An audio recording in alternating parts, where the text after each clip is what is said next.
ভূত এক্সপ্রেস।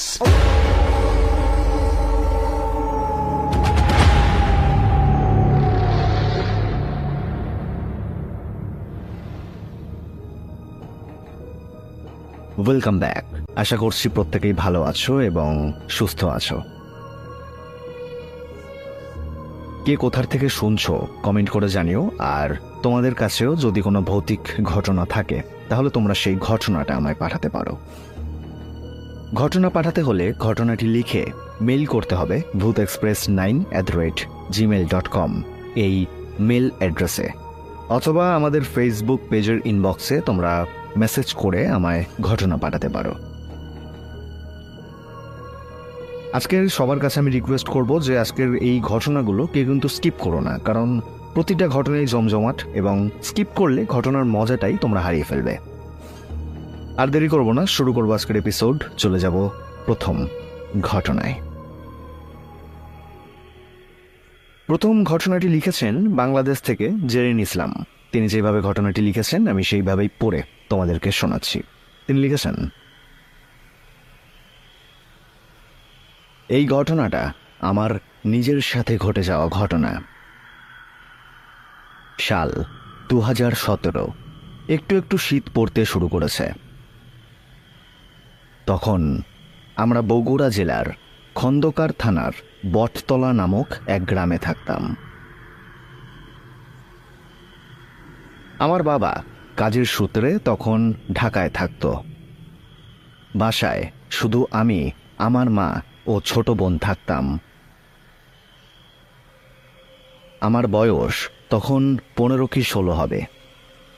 আমাদের বাড়িটার আশেপাশে খুব একটা বেশি ঘরবাড়ি কিছুই ছিল না। চারিদিকে ছিল শুধু বাঁশ বাগান আর ঝোপঝাড়। আমার স্কুল ছুটি হতো বিকেল 4টের সময়। একদিন বাসায় ফিরে দেখলাম আমার মা, তিনি বাসায় নেই এবং ছোট বোনটারও কোনো খবর নেই। ওই দিন আকাশে প্রচণ্ড মেঘ জমেছিল, আর এমনিতেও চারিদিকে গাছ আর বাঁশঝাড় থাকায় অনেক অন্ধকার লাগছিল। ওই সময় আমাদের এই গ্রামে বিদ্যুৎ পরিষেবাও ছিল না। আমাদের বাড়ির পাশে একটা তুলো গাছ ছিল, যেটার মাথায় মনে হচ্ছিল কেউ বসে আছে, কিন্তু অন্ধকার থাকার কারণে পরিষ্কারভাবে কিছুই দেখা যাচ্ছিল না। এসব দেখে আমি অনেক ভয় পেয়ে দৌড়ে ঘরের ভেতর ঢুকে যাই, আর ভেতর থেকে দরজাটা খিল দিয়ে ঘরের এক কোণায় বসে কাঁদতে শুরু করি, কারণ ওই দিন আমি অনেক ভয় পেয়েছিলাম। তো যাই হোক, প্রায় ঘন্টাখানিক পর আমার মা ফিরে আসে বাড়িতে। মা ফিরে এসে ঘর ভেতর থেকে লাগানো দেখে আমাকে ডাকতে শুরু করে বাইরে দাঁড়িয়ে। মায়ের গলার আওয়াজ পেয়ে আমি দরজা খুলে মাকে জড়িয়ে ধরে কান্না করতে শুরু করি। আমার কান্না দেখে মা বুঝতে পারে আমি ভীষণভাবে হয়তো ভয় পেয়েছি। এরপর আমার মা আমায় পানি পোড়া আর নুন পোড়া খাওয়ায়, আর 2 দিন পর আমি স্বাভাবিক হই। এরপর দেখতে দেখতে আরও কিছুদিন কেটে যায়। একদিন রাতে আমি শুয়ে আছি, তাও প্রায় ওই 11টা হবে। পড়াশোনা করে সবে মাত্র আমি শুয়েছি। ওই দিন আমাদের কোণের ঘরটাতে আমি একাই ছিলাম, কারণ আমার বাবা এসেছিল বাড়িতে। আমাদের মোট 3টে ঘর রয়েছে। মা, বাবা ও আমার ছোট বোন তারা একটা ঘরে শুয়েছিল, আর মাঝখানের ঘরটা ফাঁকা ছিল। তারপরে যে ঘরটা রয়েছে সেই ঘরটাতে আমি একাই ছিলাম। আমি যখন প্রায় ঘুমে আচ্ছন্ন, তখনই আমার ঘুম কোনো কিছুর শব্দে হঠাৎ ভেঙে গেল। আগেই বলেছি, সেই সময় আমাদের গ্রামে বিদ্যুৎ পরিষেবা ছিল না, আর আমাদের যে টর্চটা ছিল সেটাও ছিল বাবা মায়ের ঘরে। আমি কোনো রকমে হাতড়াতে জানালাটা খুঁজে বের করি আর সেটাকে খুলে ফেলি। আমার জানালার পাশে ছিল বাঁশের আড়া, আর আড়ার থেকে কিছুটা ভেতরে ছিল একটা শ্মশান। আসলে আমাদের এই গ্রামে অনেক হিন্দুও থাকতো, আর তারা কেউ মারা গেলে এখানে এসে সেই লাশ তারা পোড়াতো।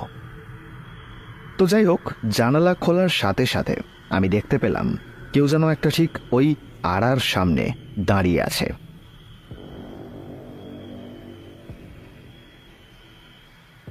আমার মনে প্রশ্ন আসলো, এত রাতে শ্মশানের রাস্তায় কে দাঁড়িয়ে আছে? এসব ভাবছিলাম, দেখলাম হঠাৎ ওই ছায়াটি আমার জানালার দিকে আসতে শুরু করলো। আমি খুব ভয় পেয়েছিলাম এটা দেখে। না পারছিলাম চিৎকার করে কাউকে ডাকতে, না পারছিলাম স্থির হয়ে বসে থাকতে। আমি ভয়ে জানালাটা আটকে দিলাম আর কম্বলের নিচে ঢুকে তাড়াতাড়ি শুয়ে পড়লাম। কিছুক্ষণ পরে হঠাৎ মনে হলো আমার পাশে এসে কেউ একটা শুয়ে পড়ল, কিন্তু আমি তো দরজাটা ভেতর থেকেই লাগিয়েছিলাম। তাহলে কে আমার ঘরে প্রবেশ করলো এত রাতে? সেই সময় ভয়ে আমার গলা শুকিয়ে যেতে শুরু করেছিল। শীতের রাতেও প্রচুর ঘামছিলাম আমি। এরপর ৩-৪ মিনিট ভয়ে নড়াচড়া না করে চুপ করে শুয়ে থাকলাম আর ভাবলাম হয়তো এসব আমার মনের ভুল। তাই আস্তে করে কম্বলটা সরিয়ে দেখার চেষ্টা করলাম। আমি দেখলাম আমার পাশে কেউ নেই। যেই অন্যদিকে পাশ ফিরলাম, ভয়ে আমার বুকটা ছেদ করে উঠল।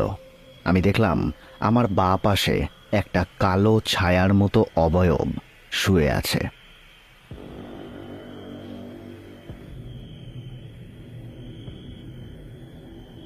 এটা দেখে আমি লাফ দিয়ে উঠে কোনো রকমে দরজা খুলে বাইরে এসে চিৎকার দিয়ে অজ্ঞান হয়ে পড়ে যাই। এরপর 2 দিন পর আমার জ্ঞান আসে।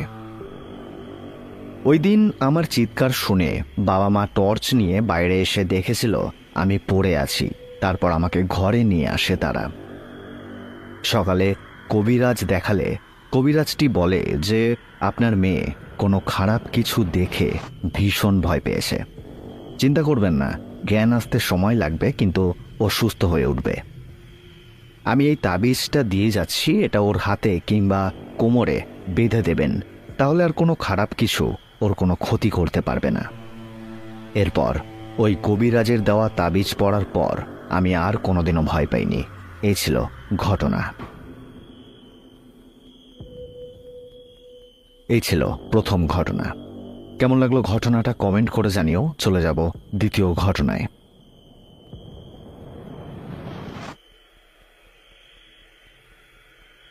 ঘটনা লিখেছে সৌমেন। তিনি লিখেছে, সাল 2017, তারিখ 16 এপ্রিল, স্থান পূর্ব বর্ধমান। এই ঘটনাটা আমার মামার বাড়ির ঘটনা। ঘটনা শুরু করার আগে মামার বাড়ির গ্রামের গঠন সম্পর্কে একটু বলি। প্রথমেই জানাই, আমাদের ওই গ্রামের সামনে দিয়ে একটা ক্যানেল চলে গেছে। যদি টি শেপের লম্বা লাইনটা গ্রাম হয়, তাহলে সমতল লাইনটা ক্যানেল। ক্যানেলের অপর পারে 2 কিলোমিটার কি 3 কিলোমিটার লম্বা চাষের মাঠ রয়েছে। গ্রামের পিছনে 500 মিটারের মতো সেই চাষের মাঠ। তারপরেই আরম্ভ হয়েছে গভীর জঙ্গল। গ্রামে ঢুকতেই একটি পরিত্যক্ত ভূতের কোয়ার্টার আছে ক্যানেল কর্মচারীদের জন্য। কোয়ার্টারটাকে ভুতুড়ে এই জন্য বললাম কারণ সেটা বর্তমানে পরিত্যক্ত। তার দেওয়ালে শ্যাওলা জমে কালো হয়ে গেছে, আর সেটা কোয়ার্টারটাকে আরও ভয়ঙ্কর রূপ দিয়েছে। দেখতে পুরো পোড়া বাড়ির মতো। আমি ওই কোয়ার্টারটাকে দেখে এতটাই ভয় পেতাম যে রাতের বেলায় একা ওর পাশ দিয়ে কিছুতেই যেতাম না। আরেকটা কথা, কোয়ার্টারের পাশে একটা অর্জুন গাছ ছিল, বর্তমানে সেটি এখন নেই। এরকমটা বলা হতো আগে যে সেই অর্জুন গাছে নাকি ভূত থাকত। এই কোয়ার্টারকে গ্রামের প্রথম বাড়িও বললে ভুল হবে না। এই বাড়ির ঠিক 30-40 মিটার দূরে আমার দাদুর বাড়ি, আর এই দুটো বাড়ির মাঝখানে আর কোনো ঘরবাড়ি নেই। এবার ঘটনায় আসি। সেদিন আমি মামার বাড়িতে গিয়েছিলাম, কারণ দাদুর শ্রাদ্ধ ছিল। তখন বাজে দুপুর 1:30টার মতো। তো হাওয়া খাওয়ার জন্য আমি একটু ওই কোয়ার্টারের পাশে দুটি বিরাট আম গাছের নিচে ছায়ায় দাঁড়িয়েছিলাম। চারিদিক পুরো নিস্তব্ধ ছিল, কোনো লোকজনকে দেখা যাচ্ছিল না।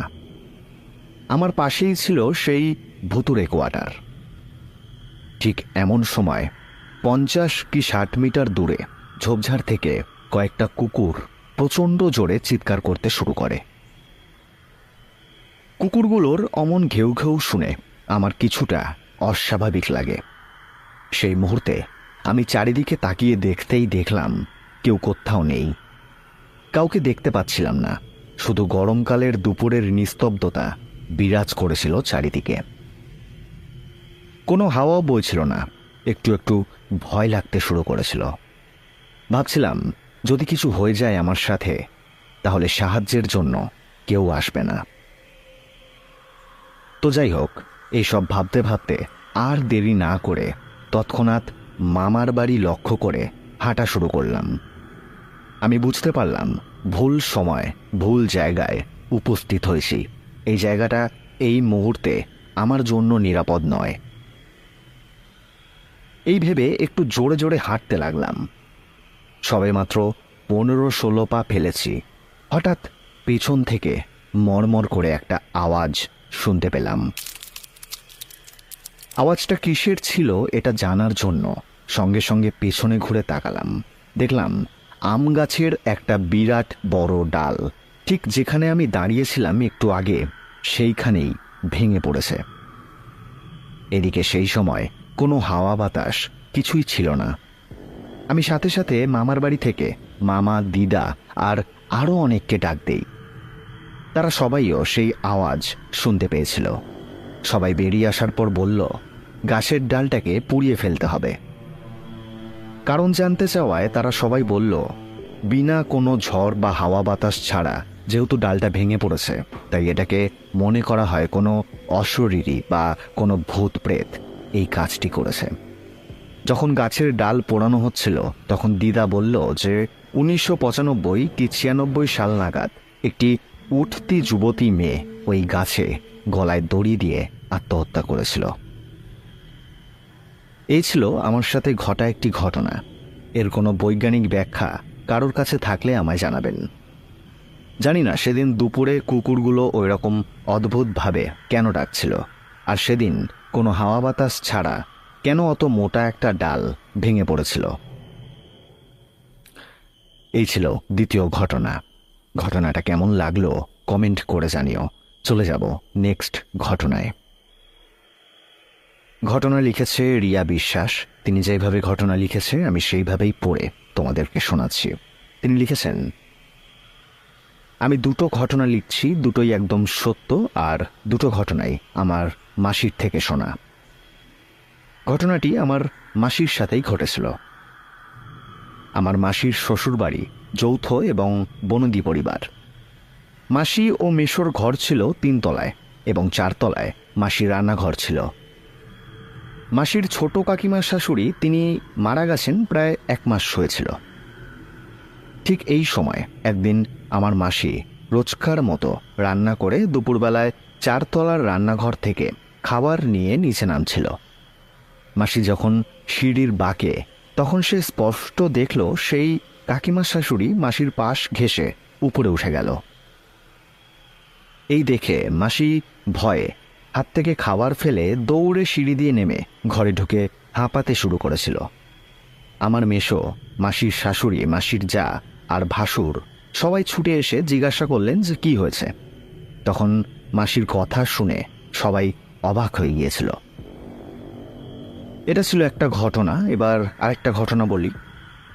আমার মাসির ভাসুর, যিনি কিনা মাসিদের নিচতলায় থাকতেন, তিনি হঠাৎ একদিন মারা যান। সেই নিচতলাতেই প্রত্যেকের ঘর থেকে বেরিয়ে একটা লম্বা করিডোর পড়ত এবং সেই করিডোরের একদম শেষ প্রান্তে একটাই যৌথ শৌচাগার ছিল, অর্থাৎ কমন একটা বাথরুম ছিল, যা ওই তলার প্রত্যেকে ব্যবহার করতেন এবং মাসির ভাসুরও তিনিও ব্যবহার করতেন মারা যাওয়ার আগে পর্যন্ত। তিনি মারা গেছেন প্রায় 2 সপ্তাহ হবে। আমার মাসি ভোর রাতে বাথরুমে ওঠে। একদিন মাসি করিডোর হয়ে বাথরুমের আলো জ্বেলে বাথরুমের দরজাটা খুলে দেখে তার ভাসুর তার সামনে দাঁড়িয়ে আছে। এই দেখে মাসি ভীষণ ভয় পায় আর সে সেখানেই নিজের জ্ঞান হারিয়ে ফেলে। মাসির পড়ে যাওয়ার শব্দ শুনে সবাই ছুটে আসে। ততক্ষণে মাসির মাথা ফেটে রক্ত বের হতে শুরু করেছিল। এরপর তৎক্ষণাৎ মাসিকে হাসপাতালে নিয়ে যাওয়া হয়, আর মাসির মাথায় 3টে সেলাই পড়ে। জ্ঞান ফেরার পর মাসি সব ঘটনা সবাইকে জানায়, কিন্তু সবাই বলে যে এসব নাকি তার চোখের ভুল। আমার মাসি এখনো বলে সে স্পষ্ট তার ভাসুরকে দেখেছিল সেদিন। রাসবিহারী এভিনিউতে মাসির বাড়ি ছিল, যেখানে মাসি থাকত। অনেকদিন আগে মাসি ওই বাড়িটা বিক্রি করে দিয়েছে, এখন তিনি অন্য জায়গায় থাকেন। এই ছিল ঘটনা। ঘটনাটি লিখেছেন কাঞ্চন দেবদাস।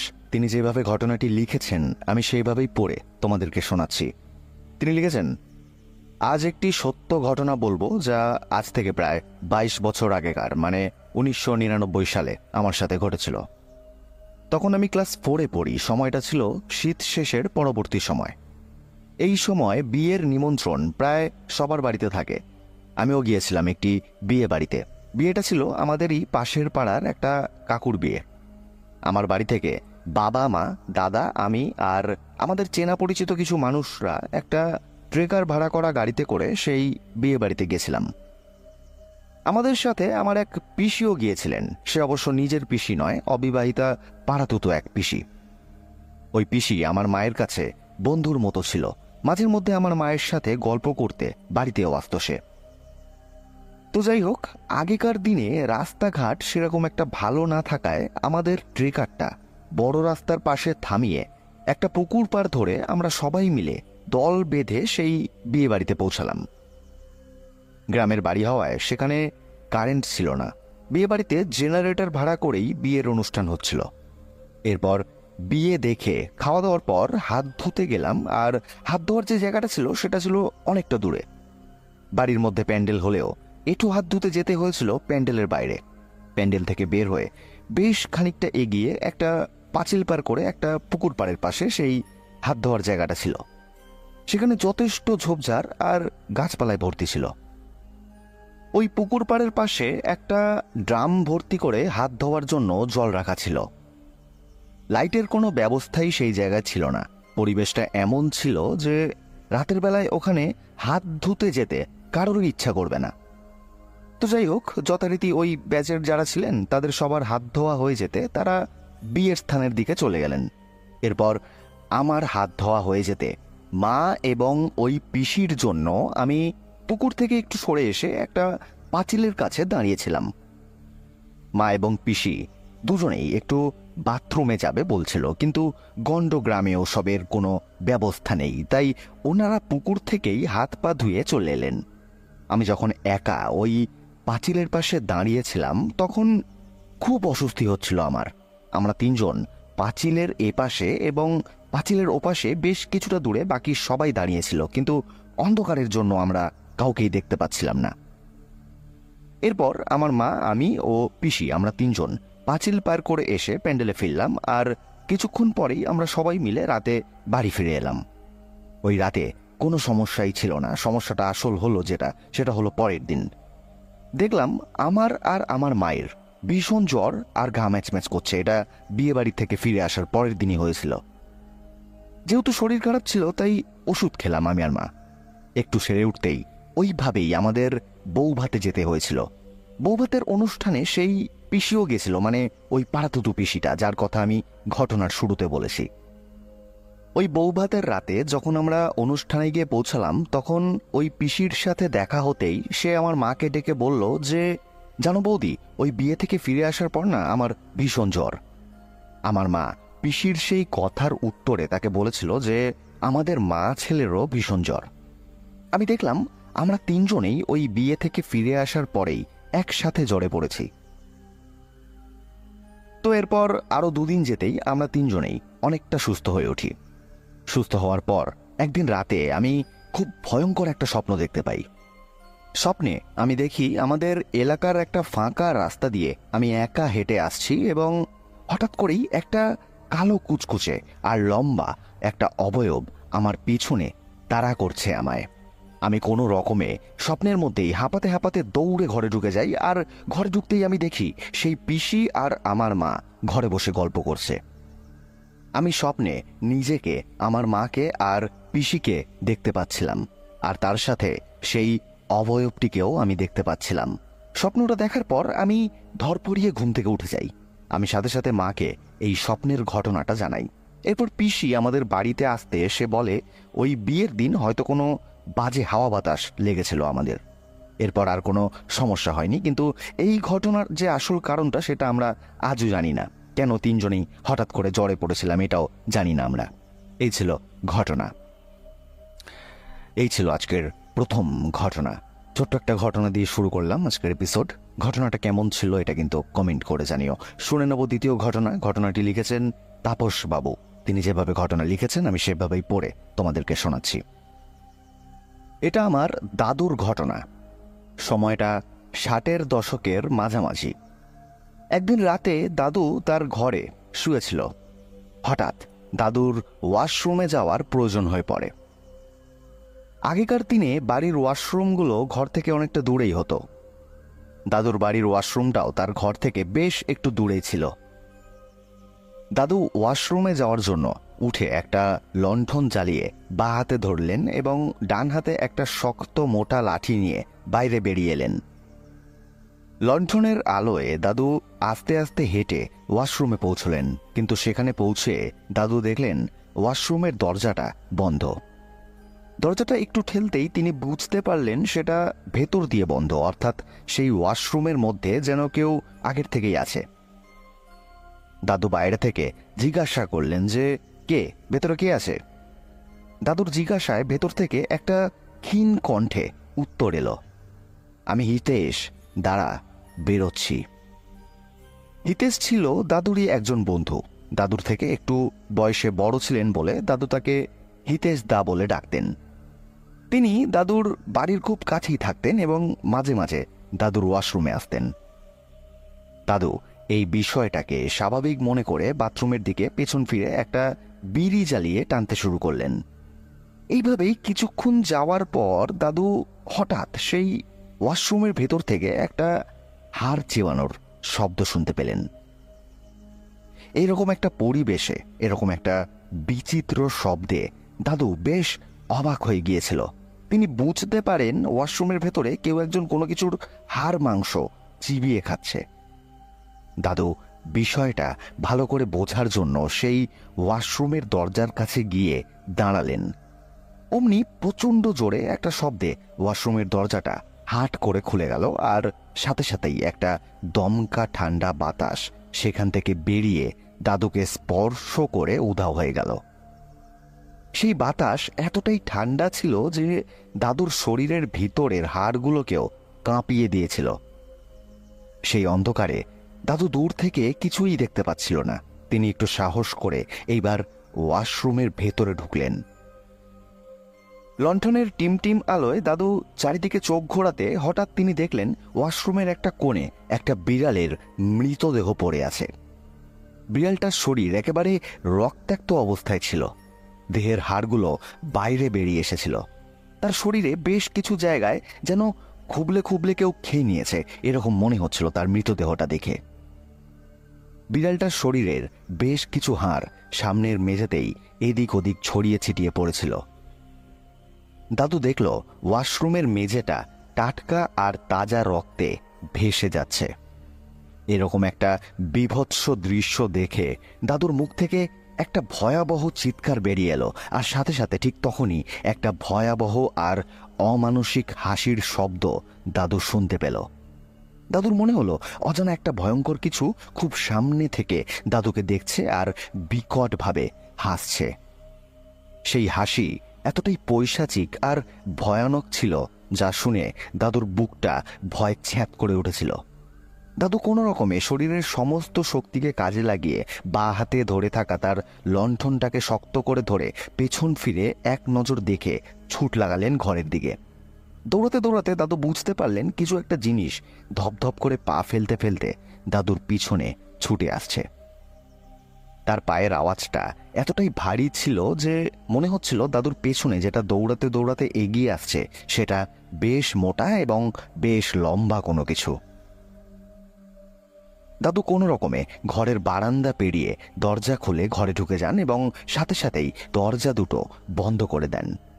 সেই হাসি আর হাঁটার আওয়াজটাও বারান্দা পেরিয়ে দাদুর দরজার ওপাশে এসে থামে। কিছুক্ষণ পরে দাদুর ঘরের দরজায় কে যেন বাইরে থেকে প্রচণ্ড জোরে একটা লাথি মারে। মনে হয় বাইরের সেই অজানা জিনিসটা দাদুর ঘরে ঢুকে আসতে চাইছে। এরপর দাদু আর দেরি না করে ঘরের মেঝেতে বসে ঠাকুরের মন্ত্র জপ করতে শুরু করেন। সেই সময় বাইরে থেকে দাদু তীব্র আর গম্ভীর একটা ভয়াবহ গলায় আওয়াজ শুনতে পান। কেউ যেন বাইরে থেকে বলছিল, আজ খুব বাঁচান বেঁচে গেলি, না হলে আজ বিড়ালটার মতন তোরও হাড় মাংস চিবিয়ে খেতাম। এরপর আস্তে আস্তে সেই উপদ্রবটা কমে যায় আর দাদু সারা রাত জেগে থেকে সেই মন্ত্র জপ করতে থাকে। এই ছিল ঘটনা। এই ছিল দ্বিতীয় ঘটনা। চলে যাব তৃতীয় ঘটনায়। ঘটনাটি যেভাবে লেখা হয়েছে সেভাবেই আমি পড়ে শোনাচ্ছি। আমার বয়স তখন 3 কি 4 হবে, তখনকার ঘটনা এটা। আমার ভাই আমার থেকে 3.5 বছরের ছোট, মানে ভাই সবে হয়েছে, তাই মায়ের বেশিরভাগ সময়টা ভাইকে নিয়েই কাটত। সেই জন্যই হয়তো আমাকে সহজে টার্গেট করতে পারত কোনো কিছু জিনিস। এই বাড়িতে থাকাকালীন 2টো ঘটনা আমার মনে আছে, সেগুলোই আজ শেয়ার করছি।